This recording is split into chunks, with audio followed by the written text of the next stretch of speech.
লিখে কি হবে? কলমে কবি অজিত কুমার দে। কি হবে ঝুড়ি ঝুড়ি কবিতা লিখে, খরচা করে কাব্যগ্রন্থ প্রকাশ করে? ধ্বংস হয়ে গেল সমাজটা। কি শোনে কার কথা? কাগজওয়ালা লিখছে নিজের মতো, চরিত্র পাল্টে ফেলেছে সাংবাদিকরা। যে যার মতো চলছি, ইচ্ছা মতো লিখছি, দেশের কথা কেউ ভাবছি না। একান্নবর্তী পরিবার শেষ হলো। ছড়া, সহজপাঠ, নামতা বই আজ ইতিহাস হলো।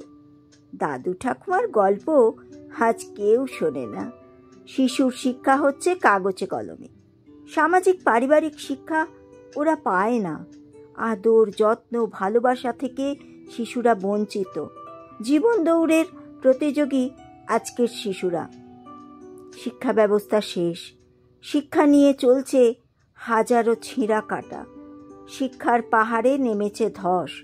হচ্ছে ঘুরে দাঁড়াবার নানা রকম পরিকল্পনা। স্কুল, কলেজ, লাইব্রেরিতে, বইয়ের আলমারিতে ধুলোর স্তূপ। মোবাইলে চলছে পড়াশোনা। গল্প কবিতার বই কেউ পড়ে না। শিক্ষিত যুব সম্প্রদায় আজ দিশেহারা। তোমরা ভাবো কবি, লেখক বন্ধুরা, হাজার হাজার কপি বই ছেপে কি হবে লেখাগুলি পড়ার পাঠক যদি না থাকে?